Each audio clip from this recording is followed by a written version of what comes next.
Well, along with his wife Kerry Ann, Robbie Morris and Lucky Lodge have enjoyed a lot of success over a number of years. In fact, they now run the state's biggest harness racing establishment. And on a regular basis, year in, year out, Robbie always tops 100 winners and more every season. Well, he's added another string to his bow. With more, I'm joined by Robbie Morris. And Robbie, you've added another string to your bow. You're now on the board of directors here at Club & Angle. Congratulations.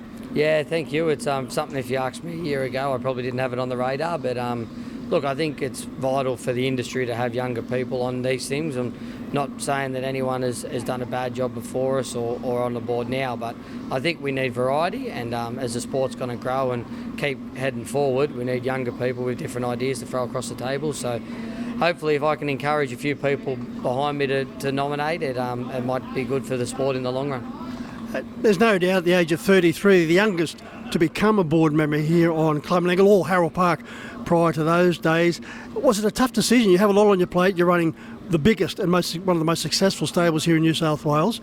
You've got a young family, consistently driving, so you've got plenty on the plate. Yeah, I'm very lucky. Obviously, I've got a wife that controls the house side of things and the stable side of things, and my mother does a lot with the kids, and Dad helps, and I've got Josh as our foreman. So, yeah, I'm lucky. I've got a lot of good people around me. I couldn't do half the things I do without the people around me, and ever could Kerry and probably ever could Josh. So we're very fortunate. But, yeah, look, it's one of them things. Obviously, we've got a really good board of directors that are in place at the moment now, and, you know, Bruce Christian's doing a great job, and David Watson, the racing manager, does a great job. So, look, I probably won't be able to get to many dinners on a Saturday night, but I think there's one board meeting a month on a Thursday morning, so I should be right to get to that. So, yeah, look, we'll just do our best to get you across all things as it comes. At least you won't have to travel far. No, that's right. I'll still end up being late, but yeah, look, it's different. I'm not saying I'll get on there and change the world. It's just probably another side of something that I think younger people should probably open their eyes to a little bit. Well, you've been known to talk the leg off a chair, so they'll know you're in the room. Yeah, well, might get shut down pretty quick though. A few people there are a bit more intelligent than me, but you know, I just think, you know, we've got to try and encourage younger people to get to the races. You know, obviously it's the world's changing now, and we need to sort of try and encourage more and more different people from different ways of life to get out here and enjoy the racing. And no one knows this area better than the Morris family. You've been around here most of your life, so you know this particular region backwards, and it is changing and evolving every week. Yeah, it is. You know, it's sometimes I don't know if it's changing for the better. You know, I used to love riding my bike all around Menangle when I was a young fella. Mum and Dad bought home when I was 5, so I was lucky enough to grow up out here, and it was a perfect spot for me to grow up, and obviously with the horses and a bit of a country lifestyle. But there's a lot of houses going around now, and obviously we've got the club across the road on the corner, so probably the years go by, there's going to be more and more houses, and hopefully we get more people through there, and that leads to more people through here. You mentioned attracting a younger crowd, Rob, to get involved in harness racing, but also we've got a younger crowd involved in harness racing now, with a lot of very talented young drivers coming through the system, and a lot of people still involved in the mini trots, such as Archie.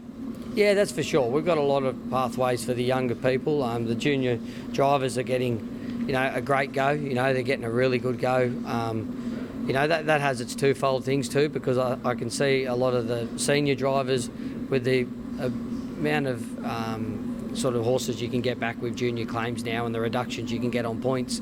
You know, it's some of the senior drivers aren't sort of getting the amount of drives that they used to, so that's up for conjecture. It's a little bit of a two-pronged thing. It sort of helps one, but it probably hurts another. So, and then you got the mini trots for the younger kids getting through, which is a great initiative. And you know, the kids love their ponies. Archie works his most days, and yeah, look, it gives them a bit of responsibility too, which I think, as you know, kids, you've got to grow up having that responsibility and looking after something, so it's good. So, you know, the industry's doing a lot of good things. I think there's, you know, both here and at Harness Racing New South Wales, I think we've got the right peoples in place, and hopefully we can just build on that.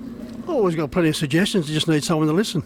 There's a lot of people with a lot of suggestions. I've had more suggestions thrown at me tonight. I don't think this many people wanted to talk to me, but yeah, look, like I said, I don't think I'm going to be on there to change the world. I'll probably just maybe bring a bit more of a different perspective, being a bit younger.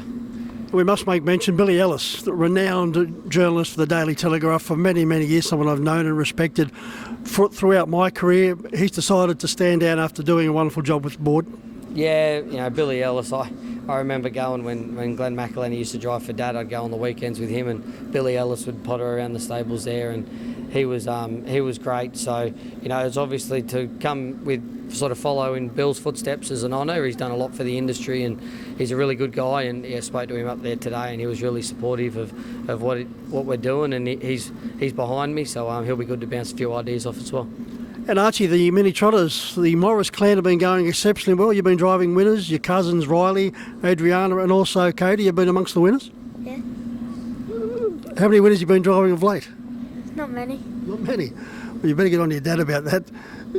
Funny how he can talk underwater and then as soon as you put a microphone in front of him. He gets stage fright, and I'm sure he'll grow out of that. If he's your son, he will. Yeah, well, probably people are hoping he doesn't follow in my footsteps. But no, he's a good boy. He's here at the races all the time. He's helping the boys get the numbers, and he loves his trotting, and Stella loves it as well. So, hopefully they can follow in their mum and dad's footsteps and continue it on. Robbie, congratulations. It's came as a surprise when I got the news when I arrived here tonight, but I think it's a wonderful move, and I think it's a move in the right direction. No, I appreciate it, mate. Thank you.